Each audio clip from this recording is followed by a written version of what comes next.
Quick disclaimer before I get into this video, I am letting you guys know this is just based off of allegations and other people's opinions on this subject. Without further ado, let's get into the video. Hey guys, what's good? It's LJ here, and before I start this video, don't forget to like, comment, and subscribe. Also feel free to check out my socials, which is below in the description. Thank you. Alright guys, so for today's video, I'm going to be talking about this whole David Dobrik situation. Remember, these are just all allegations and other people's stories, so not everything might be truthful, but I'm just going based off of evidence and what other people are saying. Without further ado, let's get into this deep dive about David Dobrik.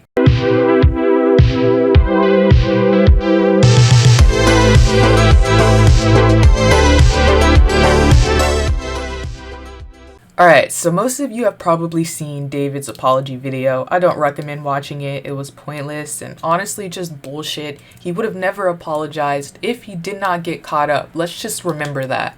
It was all just fun and games until it wasn't all just fun and games. If that makes sense. If you understand, you understand. If you don't, you just don't. First person I'm going to talk about that spoke about David Dobrik is a guy that goes by the name Big Nick. Everyone just felt like they could make fun of him simply because David did. Even fans would make rude comments about his dwarfism, and I mean, look at their influencer. Nick also spoke about how he felt like he was just the gimmick and the joke of the group just because of his height, and it would get them more views.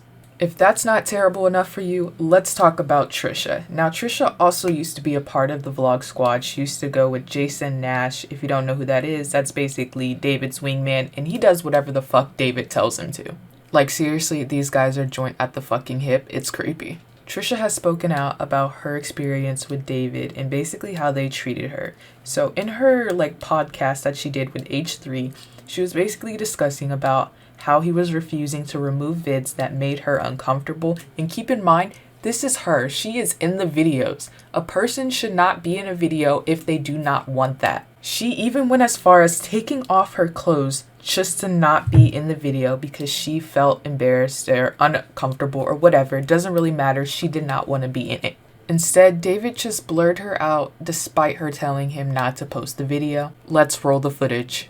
Me, and at the time he's kind of like, I don't know. Even that night he's like, I want to put that in the vlog, and David puts it in the vlog. That's so fucked yeah up. But Jason, so both you and Jason are saying David, don't put this in the vlog. Yeah, and he does. I still remember it was like 2 a.m. he calls Jason like, can I put this? And I'm like, no. And then Jason's like, no, don't. And then he did. And then he did it again a second time that week, and I lost my fucking shit. Wouldn't maybe. So as you guys know already, the video posting was non-consensual, not just by Trisha, but by Jason at a point in time too. Last person I'm going to bring up that has an allegation against David Dobrik, his name is Seth from Compton, California. Now, I'm telling you where he's from because that is going to be a key element at the end of the video. Just wait.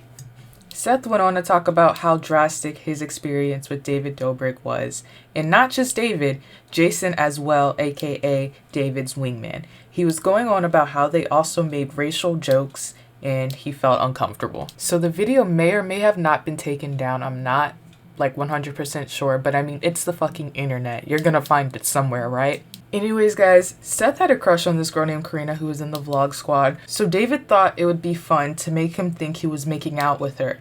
But really, it was Jason, aka a 45-year-old man in an old man mask. When he asked David to take the video down, David asked how much did he want just to keep the video up. After that fucked up prank David pulled, he admitted to liking it and wanting Seth's friends to make fun of him for it. I'm gonna roll that footage. Oh, let's talk about this. What really made me happy. What? Today, we pulled a prank on my friend Seth. Oh, that's great. Yeah, and now you can talk about it. It's probably the best prank I've ever pulled on anyone, in my opinion.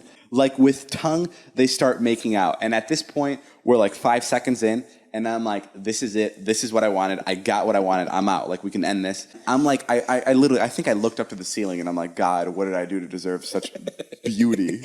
And then Seth finally lets up after 25 seconds of making out with Jason, and he sees Corinna, and he just fucking loses it.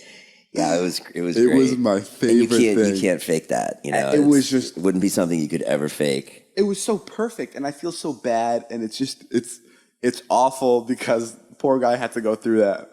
and his friends are probably going to chew him out for that for the next like 3-5 years of his life. Well, as Seth tells it, the homosexuality is not so accepted in where he comes from. Seth's from Compton. Dudes kissing dudes is not so accepted. Seth's from Compton, so it's like the perfect, like at least straight dudes kissing it's literally straight dudes. The perfect setup. So David knows that homosexuality, well, guys kissing guys, is frowned upon in Compton, which is one of the most dangerous cities in California, but he still chose to do this. He says he felt bad, but yet he posted it and he offered money just to keep that video up. Like, what the fuck? Anyways, guys, hope you enjoyed the video. A part 2 will be coming out if this video does well. Don't forget to like, comment, and subscribe. See you guys later.